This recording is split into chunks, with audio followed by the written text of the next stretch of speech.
there, Sarah Kuhn here. Welcome to another episode of The Quiet Ones. I'm just getting started with my Christmas vacation. I have a whole 2 weeks to myself where I can sleep as long as I want and work on all the things that I want to do and just do all the things that I want to do that I usually don't have time to do. It's such an amazing time. It's the one time of year that I get to forget what day it is and just relax. I look forward to it every single year. It's also a great time to think about this past year and reflect on everything that has happened and make plans for next year. It's amazing to me everything that can change in a year. I already have a whole list of resolutions for next year that I'm really excited about getting started on. I want to help you with your resolutions too. Not just keeping your resolutions, but making them into lasting habits. So I'm offering a free email challenge that's all about New Year's resolutions. It starts January 1st, and every day in January I'll send you an email that is all about habits and changing your resolutions into habits so that we can make them into lasting habits rather than just something that we do for a couple of weeks in January. You can find all the information on my website, which is infjwoman.com, and I'll also put a link to it in the show notes. Okay, so I want to start off this week with a listener question about our episode last week.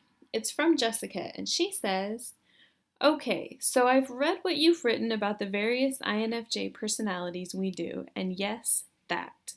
I've done that my whole life, and once I got older, I got over it with friends. I'll still tend to perform in the workplace somewhat. I am to the point, though, that I do want friends, but I meet people, it starts off okay, but then I end up not being able to handle either surface conversations that are one-sided because as soon as I talk, it's instant face glassing on their end, or one-sided friendships where I'm doing all the pursuing, and what I get back is likely negative because for some reason, people feel like they can dump on me. So then I just stop trying to make friends. But I see all these people with a tribe, and I get upset because I want one. But then the cycle starts all over again, and I end up self-isolating. Do you have any advice? Do you have a tribe or a crew? Jessica, thank you so much for sending in your question. I understand where you're coming from 1,000%. It has been a lifelong struggle for me making friends. I look at people who've had friends since they were in preschool or first or second grade, and I envy them. I really do, because I've never had friends like that. All of the friends that I've had in my life seem to come and go at different parts of my life. One friend that I have now, I've had for 10 years, and even that friendship has been an on again, off again type of thing.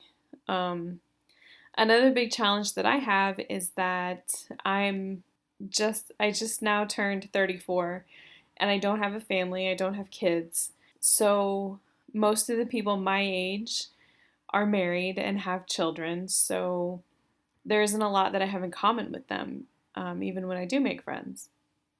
It's just been in the last couple of years that I've found some new strategies to make some new friends.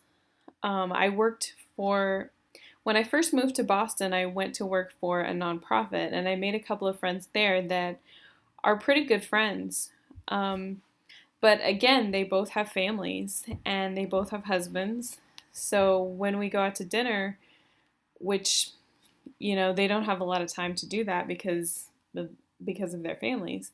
But when we do get the chance to go out, there is a lot of times where it's like, they're talking about their kids, they both have babies, and they want to talk about their husbands, and I'm just sitting there like, okay, what else? Like, is there something else that we can talk about too? It's definitely a learning process for me, for sure. I'll give you some advice that my mom used to give to me, and every time she said it, I would roll my eyes and be like, I don't know why you're telling me this because this is ridiculous. This is not going to work. But then I got a little bit older and a little bit wiser, and I was like, oh, man, my mom was right. That's happened to me a lot recently, actually. One of the things that she always would tell me is to do something that you like to do. Maybe take a class or find a new hobby. Anything that will put you around a group of people that are doing something that you like to do. So I'll give you an example that I kind of stumbled upon actually. Um, there is a band that I like to go and see perform. A lot of people call them a boy band, so don't judge me for that. But it's a lot of fun to go to their concerts, and they also do other types of events. So they did an autograph signing for a new CD that they had out in New York earlier this year. And when they went on tour this summer, they do meet and greets as well. So I went to the autograph signing in New York, and I've been to a few meet and greets. And through doing that, I've met other people that I see at all of these events. And they're people from all over the world, people from all different kinds of backgrounds. But the thing is that we already have one thing in common. So even though it's hard for me to go, because most of the time I go by myself, it's hard for me to go by myself, but I know that once I get there, I'm already going to have one thing to talk about. And once you have just that one thing to talk about, then that'll give you the opportunity to talk about more things and talk about more things. When I was in New York to go to the autograph signing, I was standing in line for like 14 hours. I know it sounds ridiculous. I wouldn't do it for any other thing. It was completely ridiculous. And it was March and it was outside, so it was extremely cold. But so all the people I was standing in line with, we had two things in common. We were really excited about the autograph signing, and we were really cold. So that gave us two things to talk about. But when you're standing there for so long next to people, you start talking to them just because you're bored. And so I started talking to the ladies who were in line behind me and realized that I had something else in common with one of them. And we have become good friends because of, these three different things that we have in common. So basically what I'm saying is there are a lot of different ways that you can make friends. And I know that as introverts, as INFJs, it's really easy for us to get into this pattern of isolating ourselves and of just wanting to be at home, wanting to do our own thing, and not wanting to put ourselves out there. Because I do that a lot. But it's also important that we recognize our need to connect with other people and to be around other people. There's a reason that you have that longing for a friendship, because you need that connection in your life. So I would encourage you to find something, and it doesn't have to be a boy band. It doesn't have to be concerts. It can be anything that you like or enjoy. Something else that I've done that I really like, I like to put together scrapbooks. It used to be a big thing. I don't know that it's as big now, but putting together scrapbooks and cards with rubber stamps. It's incredibly expensive, and you end up with all this stuff that is really expensive and you don't want to use it because it's so expensive. I think bullet journals are the bigger thing now, which I have one and I love them. But I used to take classes, and when you go and take the classes, it's usually a smaller group of people. But again, you're all there for one reason, and so you already have something to talk about. But then it's a smaller group of people, so you can just talk to the people that are next to you and practice a little bit and see what happens. There are a few other places that you can look as well. Some places that I've met a lot of people through is my blog. Now, a lot of these people I haven't actually met in person, but I've learned in the last couple of years not to discount Facebook friends or email friends, because they're still friends too. They can still be there for you when you have an issue. They're still available to talk to you, and some of them become more than just Facebook friends that you say hi to and happy birthday to, and that you like their posts. Some of them you can transition into talking to them on the phone. It's all about how you approach it and how much time that you put into it as well. I've also met a lot of amazing people through this podcast. Just the simple thing of me asking people to send in stories has introduced me to so many people. And reaching out to people to do interviews with has introduced me to a lot of people as well. So there are a lot of different ways, and ways that you might not even think about, that you can connect with people and that you can get that need for connection fulfilled. One of the biggest things, though, that is important to be able to learn how to do is to stop putting up that front. As INFJs, we are massive people pleasers. And instead of being ourselves, when we meet somebody new, we quickly determine what it is that we think that they want. And we build this whole persona for them.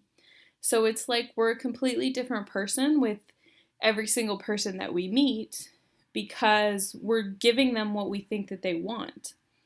But the older that I get and the more that I learn about doing this and the more that I see the effect that it has on the relationships that I've been in, the more that I realize that's not the best thing to be doing.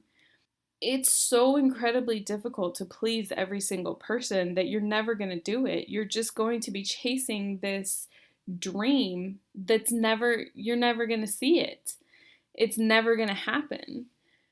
I've also realized that a lot of the friendships that I make when I'm putting up this front, they're not real friendships because people aren't interested in me as a person. They're interested in this front, who they think that I am, but it's really just somebody that I'm pretending to be. And then when the truth comes out, because eventually it always comes out, then they're like, oh, that's not what I thought that you were. Maybe I don't want to be friends with you anymore. I know that this is something that I've struggled with, and it's something that I continue to struggle with. And just having that awareness is enough to be able to shift it. In fact, this is something that I've been thinking about a lot lately because it's really a recent revelation for me. The question that I've been thinking about a lot is, why do we do this? And as I said before, it comes from people-pleasing tendencies, but why do we have this need to please people? A while ago, there was an episode where I talked about self-love and about that feeling of not belonging, of not being enough, of not being lovable just the way that we are. And I know that this is the root of the problem, that somewhere in our lives, somebody has told us that we're not enough just the way that we are. And we've come to believe this. We've come to believe that we're not lovable as we are, showing people our real personality right up front. That we don't belong with this personality that we have. I know that there have been a few different people in my life that have led me to believe that there's something inherently messed up about my personality. And that's one of the driving factors for me with this podcast and with the blog and with my Instagram, is that I want to make sure that I know that my personality isn't messed up. And the more that I think about that, the more that I realize maybe there are other people out there who think that their personalities are messed up too. But I want to make sure that you know that that's not the case. That just because we're different than other people doesn't mean that there's anything that's messed up about us. And the more that we have that awareness and the more that we accept our personalities the way that they are, then the more that other people will accept us. I have an example of this too. One of the people who's in my tribe, she's an amazing lady who I absolutely adore. She has this personality that's very straightforward and upfront, and she's kind of a little bit brusque about things. She will tell you exactly how it is. And she'll say things like, oh, I'm selfish. I know that. It's part of my personality and I accept it. And when I first met her, I thought, wow, that's a little bit much. And she was hired actually as an administrative assistant for the company that I worked for, and I had to share an office with her. There was a pretty big room, but still it was pretty small because there was a lot that was going on. And I even went to my boss and I told her, I was like, look, I don't think this lady's going to work out. She's kind of a lot, and I really think that you should reevaluate this whole situation. And my boss looked at me with this really confused look, and she goes, why? And I'm like, well, have you spoken to this lady? And my boss looks at me and she goes, well, I'm really surprised that you would say that because she seems a lot like you. And maybe you should get to know her a little bit better because you might actually like her.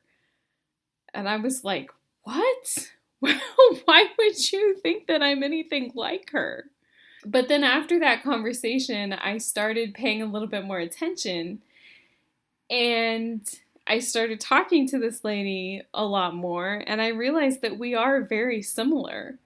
It's just the difference is that my friend, this lady who's turned into my friend, she doesn't put up a front. She doesn't ever tell anybody that she's different than what she is. So I wanted to give you a few examples of that. One of the things about me is that I don't really like to be around people.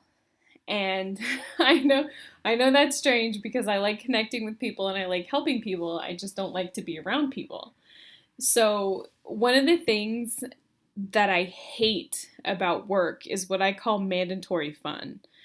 So anytime they decide to get everybody in the office together for staff meetings, or a lot of times they do lunch, especially around the holidays. If you guys have a job, you know what that's like. It's like torture. So anytime that there's any type of mandatory fun, I put on a happy face and I go and I pretend that everything's okay and I participate for as long as I absolutely have to, and then I leave. And I'm usually one of the first people to leave. But I try not to complain about it and, act like everything's great. So my friend, she doesn't put on a happy face. She puts on one of those, are you freaking kidding me faces? Like, really? We have to do this? And she'll say things like, well, I'm not going because I don't want to be around people. Or, this is super awkward. All those things that I wouldn't say. And she was surprised to learn that I wasn't really interested in mandatory fun.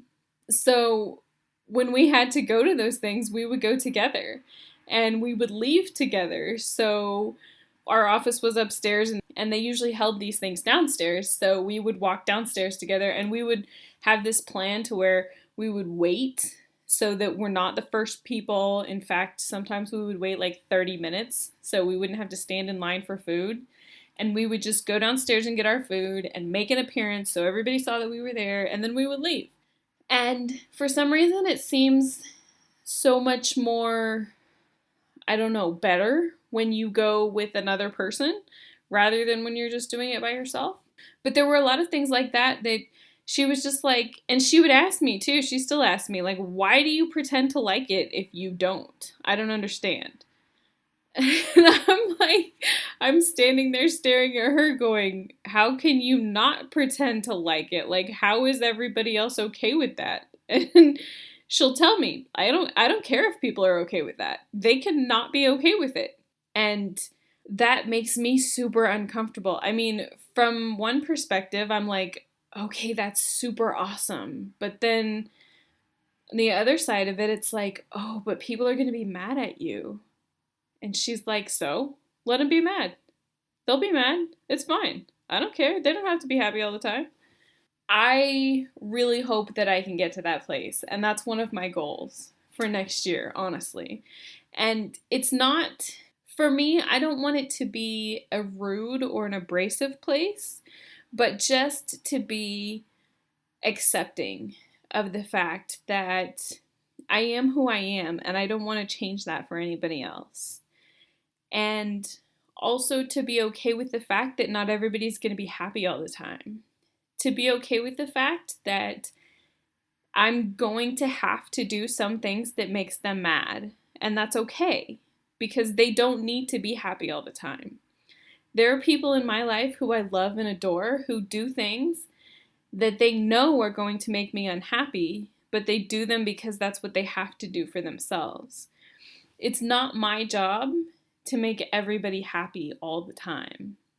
And I want to share this with you because I want you to know that it's not your job to make everybody around you happy all the time either. That's not what you're supposed to do.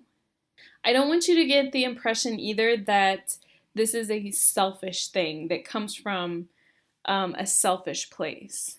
It's more of you can't take care of anybody else if you're not taking care of yourself. You know what I mean?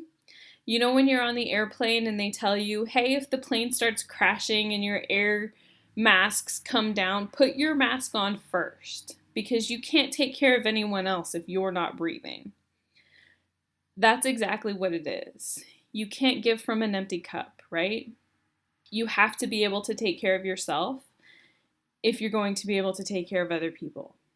So I know that's a whole thing, and it's a really long answer to your question, but it's something that I've been thinking about a lot in my life. It feels like one of those INFJ theses, where we think about something for a long time and all of a sudden we have the answer and it's this really long thing. That's exactly what it feels like for me. It's not just one thing. It's not just saying, okay, you don't have friends because you spend too much time at home. So if you didn't spend so much time at home, then you would have more friends. That's not really what it is. That's part of it, but it's a whole thing where a lot of things are connected to each other. And for me, it really comes back to self-love and self-acceptance. Because if we can't love ourselves, why would anybody else love us? Right? So the next question that I have from another listener, who I'm probably going to say her name wrong, and I really apologize. I think it's Rika. And she says, can you please give me some advice on how to love myself the way I am? I always feel like I need feedback from someone that I'm not crazy and that I'm not bad. Rika, I feel the same way, honestly. This question is something that I've been struggling with for a long time. And for the longest time, I thought that self-love was this concept that made sense to other people, and it never really made sense to me because I just never felt that way.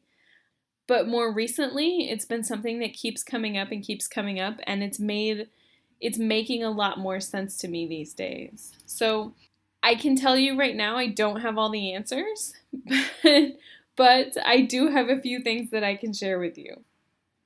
So the first thing, like we talked about before, is acceptance. Just like we accept other people the way that they are, it's important for us to accept ourselves the way that we are. To look in the mirror and to say, I love you the way that you are. Not when you lose 20 pounds, not when you graduate from high school or college, not when you get the perfect job or when you have the perfect boyfriend or husband or significant other, but to look in the mirror and say, I love you, I love me just the way that I am. Because I'm perfect just the way that I am. I don't need to change anything. There may be things that I want to change, but that doesn't mean that I need to change them in order to be loved. And the next thing is an awareness. Like we talked about, where does this self-love deficiency come from? And to have that awareness of it and to say, okay, I understand that this is an issue here and I'm working on how to change that. I'm looking for ways to be able to correct those negative emotions in my head, to correct those negative thoughts, to stop them in their tracks and to say, okay, that didn't come from me. That came from this person who said that about me, and I just accepted it as my truth, where it's not really true. Just because one person says something about you doesn't mean that you need to accept it as your truth. I am so guilty of that. But it's something that I have an awareness of now, and I can say, okay, let me consider what that person said, and to really think about it. And I try hard to think about it from a logical perspective and then say, okay, wait a minute. Just because they think that doesn't mean it's true. And it's okay for me to consider it, but not accept it, and then to put it down because it doesn't belong to me. That's their opinion, and it's fine that they have that opinion, but it's not my opinion. Another thing that you can do that's incredibly important is to take time for self-care. Instead of running away from yourself, try to spend some time alone and spend that time doing something special for yourself, something that you really enjoy. For me, I love taking hot baths. I just moved into an apartment that doesn't have a bathtub. It has a shower instead, which I hate because I love taking baths. I'm gonna have to find another way to take a bath because I love taking baths. Something else is to read your favorite book, or to go for a walk in nature, or to cook your favorite meal. Anything that you can do for yourself that makes you feel good, that makes you feel pampered. And another thing is to know that you deserve better. You deserve to feel the same kind of love and appreciation and acceptance that you're giving to all of those other people in your life. You deserve that for yourself as well. It's important for us to remember these things and to keep ourselves at the front of our minds as well. I know that we tend to focus on everybody else in our lives, and there's nothing wrong with that as long as you're making time for yourself as well. Okay, so I have a couple of stories that I want to share with you. The first one is about intuition, and it's from Krishna in Indonesia. And she says, I've just read your article about intuition. It's right. Sometimes my friends think that I have the sixth sense or something like that. It can be a blessing, but sometimes it's a curse.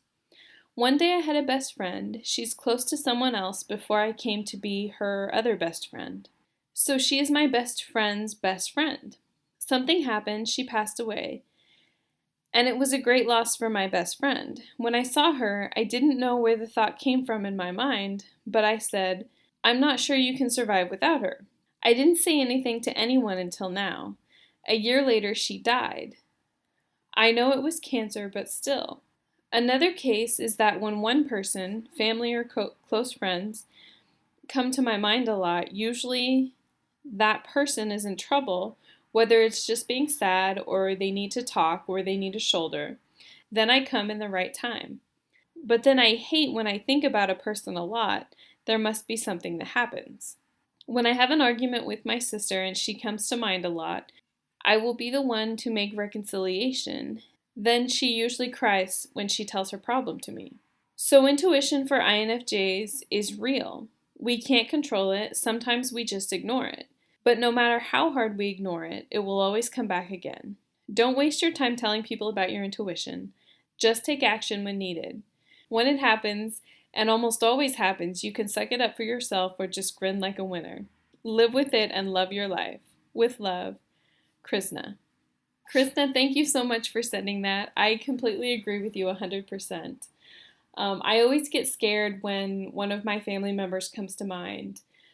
Sometimes for me, it almost happens like a dream or like a thought that just pops into my head that's like, hey, what if this happened? And sometimes it's something good, but a lot of times it's usually something bad. And I try really hard to push those thoughts away because sometimes it's super scary. And I usually want to call them as well and be like, hey, is everything okay? Because, and I never want to tell them, well, I had this really bad dream and I was scared that it actually happened. Because a lot of times it does happen. Or something very similar to what I thought about or almost dreamed about happened. And part of it, I think, is because my mind wanders in so many different directions, I see or think about a lot of what could happen, and then one of the scenarios actually does come true. So, yes, it's definitely scary, but it's also completely amazing as well. Okay, so our next story comes from Michelle, and she says, how do I describe my INFJ intuition? To me, intuition is an extension of my spirituality. I will have gut instincts about people or situations or about something completely random, and I believe this instinct is my higher power and the universe guiding me. It is super hard to explain to people in my life because sometimes I will meet a friend's boyfriend or meet someone at a gathering, and I will base my opinion about this person solely on my intuition about them, and the energy I feel coming off of them. A lot of times, the people in my life will ask for examples of why I feel a certain way, and most times I cannot give them much more than talking about the energy or the vibe of the person or situation. I use my intuition to make any decision pretty much. It works for me because I have learned, through a lot of trial and error, to trust my intuition more than anything else. I was in a relationship with a recovering alcoholic. I'm in sobriety as well, and my partner had relapsed. I had a feeling about them relapsing without a lot of evidence to back up the feeling. But I knew it was true. I listened to my intuition, and I got out of their relationship when I needed to. I have always felt secure in my decision to leave their relationship because when I make a decision based off of what my intuition is telling me, I'm confident in that. Michelle, thank you so much for sending in your story. I'm so sorry that you had that situation with your relationship. I've made decisions like that before, and it's difficult because, like you said, people want hard examples. They want proof and they want evidence, and we don't always have evidence. Sometimes we just have a feeling. But in my experience, it's better to trust in those feelings because I've lived through not trusting in those feelings so many times and realized that, I should have trusted in the feeling. So a lot of it comes from experience. Okay, so the next story that we have is from Alyssa from North Carolina, and she says, I, along with a lot of INFJs, I'm sure, hate the question, tell me about yourself. Reason being, I immediately go to an existential place in my mind and ponder where my soul is from and what my intention is here on Earth. Needless to say, I've always felt like an alien. I'm just a soul trapped in a humanoid body trying to navigate this energy field. I'll try to narrow it down to major points, but it'll be hard. I'm Alyssa. I come from a long lineage of psychics, and it is certainly overwhelming at times. I don't see spirits, I'm not clairvoyant, but I am clairsentient and claircognizant, clear feeling and clear knowing. I hate when people say, okay, tell me what I'm thinking then, when it just doesn't work that way. I have dreams about someone the night something is happening, or it'll fall on the day after, typically scary events. I always reach out to the said person to check in and not exactly say what happened, but kind of try to dig it out of them gently, and in some capacity, it's always spot on, or a metaphor of something in their lives. I've had a strong connection to the angelic world since I was young, and when I tap in, it's such an extraordinary, unexplainable feeling, hard to quantify with our limited human vocabulary. I have had dreams about past lives and followed up with research. They were always accurate. I freak myself out sometimes because it's never intentional. When the spirit is around, I can always feel it or sense it. Still can't see or hear though, and I prefer not to. Growing up in a physically, mentally, and sexually abusive home, my creativity was majorly stifled. My healing outlets were writing, always, music, piano to be exact. I always wanted to take lessons, but my parents forced me to try out for sports instead, which I failed miserably. I became the worst self-critic and developed some mental health issues since leaving at 17, and I've been on a journey of self-healing. I'm now 26. As an advocate type, I've been passionate about social justice since I could recognize injustice in the world. I'm small and quiet, but mighty when it comes to fighting for the rights of those whose voices are muffled and lack representation. I always questioned why we only learned about Dr. Martin Luther King in history growing up. I have such a strong connection to his soul. Dr. King also, supposedly an INFJ, gave his I Have a Dream speech exactly 30 years before I was born. I've been obsessed with him since my teens. He was the seed that planted my core foundations of an altruistic spirit here on Earth. I've served my whole life, starting with animals when I was young, did food and beverage, retail like most teens, worked in a rehabilitation assisted living home, but always craved more. I sold my car at 21 and took off to teach English in China with $450 in my pocket, fearless. The best memories of my life, I can't even express the depth and love I felt. I taught all ages in many provinces, from upper-class wealthy students to lower-income students in areas that had little to no means. I quote class because I hate putting people in boxes based on their income and status. Humanity always has to define and quantify everything. Anyway, I saw major oppression and injustice in China, as well as the United States, which propelled me even more into my already book-obsessed self-healing journey and pursue my degree in justice studies and sustainability. Came back and worked in kindergarten and led an after-school program for a liberal arts school. I've hit massive roadblocks in my life, housing and money insecure being number one. I had to drop out and quit due to homelessness, living in my car, because I couldn't focus on my studies. I bounced around on couches, floors, Airbnbs, you name it. It was just me, my books, and clothes. Fast forward a bit, I found my mentor in North Carolina, who found my writing online and invited me to come and work with him. So whimsical, I took off completely unsure of what was on the other side. This man is an earth angel. He tested me in so many ways spiritually and taught me so much, but also exasperated my social anxiety. I hate public speaking. One-on-one healing is perfect, but we did group healing, and when he'd make me talk, I couldn't get words out. I still thank him for teaching me what he had, but I didn't appreciate the lack of nourishment on my introverted side. I'm at constant battle with myself. I have loud opinions and knowledge from my 26 years of life and study on this planet, but feel most comfortable when the attention is not on me, around others. I'm also too energy sensitive. I can feel others' emotions and I have to retreat, which makes me feel isolated and depressed at times. He introduced me to two of my three best friends and were soulmates, and knew it the second we met. So after North Carolina, I got back into school with the same studies and went to work at a summer camp in 2017. I've never had a more horrifying experience in my life. I was on the management team, but was there as a trip leader. I love the outdoors. Unbeknownst to me, I signed up to be a front and center dancing clown for 3 months. I'm sure you can imagine my social anxiety and discrimination I received from fellow management team. During this time, I didn't have a period for the entire summer. I was slowly but surely declining, running out of energy, could hardly breathe. Something was wrong, seriously wrong. I had always experienced horrific periods growing up and knew I had issues but didn't know the extent. I saw many doctors feeling like I was exploding inside my female parts, and I was dismissed my entire life, just written off like a faker. Being as intuitive as INFJs are, I knew it was more. From March to October, I had no period.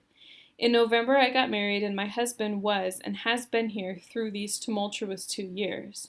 In the middle of November, it drastically took over my life. It felt like I was stabbed in the uterus. I was rushed to the ER, the classic, blood work is normal, you're good to go, here's some ibuprofen. I spent the last 2 years alone in my bed, slowly deteriorating. What started with pain only on my period turned into every day. I describe it as a machete being torn down from my occipital bone, down my right shoulder, clavicle, neck, armpit, down to my arm, into my fingertips, and would radiate to my hips and toes, every single day. Agonizing pain. My mental health drastically declined. I was more isolated than ever, and so desperately wanted answers. After endless months of research, I came across what happened to be the best endometriosis surgeon in the world. He happened to live 9 hours away from my home at the time. I cried tears of joy until I was finally able to get in to see him 3 months later. During the waiting period, I lost my best friend and roommate to suicide. I found her body. This exasperated everything, and it's been a blur since March. I had to move out, which left my husband, PTSD support dog, and I homeless again. My appointment was in June. I had a laparoscopy done, which turned into a few other procedures too. I was diagnosed with thoracic and abdominopelvic endometriosis. Tissue and fibroids blocked my uterus 95% with no ability to procreate other humanoids, attacked my ovaries, colon, and bladder, had made its ugly way to my lung, which would have killed me. This is a form that 99% of doctors aren't even aware of. My doctor was in his 70s. He's a pioneer in Palo Alto, California. During all of this, being in another school, getting my degree as an integrative healing arts practitioner to apply my healing methods as restorative justice in future law school, being homeless, trying to survive, I was fighting for the rights of my deceased best friend. She was an INFJ too. With all of this being said, my Myers-Briggs type has helped me humanize myself and has given me more peace knowing I'm not alone. It's been a rough journey, but studying the personality types has helped me cope with life. Only 1% of us in the entire population, which makes sense why I feel like such an outsider.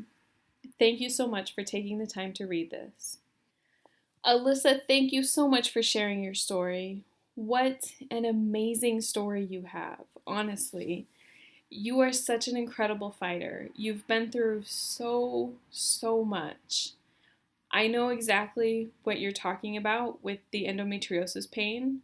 It is a terrible, horrible pain, and what I have isn't nearly as bad as what you had. But I know that it's ridiculous, and that it's really hard to get doctors to believe you that it is as bad as you say that it is. I'm so glad that you found one that was able to treat you, and I really hope that you're getting a lot better now. I also know what it's like to feel out of this world, to feel like you don't belong, like you're not like everybody else. And I'm so glad that finding out your personality type has helped so much. It's helped me a lot too. You have such amazing travels as well. I can't even imagine traveling to places like China and seeing the things that you've seen. I've been around the United States. I've been to England, and I've seen some poverty, but I've never seen anything like what you're talking about in China. So hopefully we can hear some more of your story sometime soon. Okay, so I have one other thing that I want to share with you, and this is from, I know that I'm going to say her name wrong, and I certainly apologize.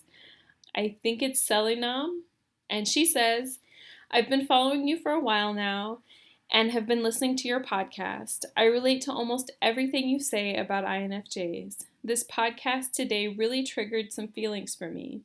It's crazy because it's almost like I don't know what my personality is because I can play so many different roles. I don't think I'm a fake person, but I think all the different personalities I play, including my extroverted persona, is all a part of me. However, different people bring out the different sides of me. It really is a struggle being an INFJ. I understand completely what you mean. A lot of people call me fake. Especially when I say, I create different personalities for different people. But I don't think that it's being fake either. I think that you're exactly spot on. That we have this really big, really complicated personality. And all of these people bring out different sides of our personality, different parts of it.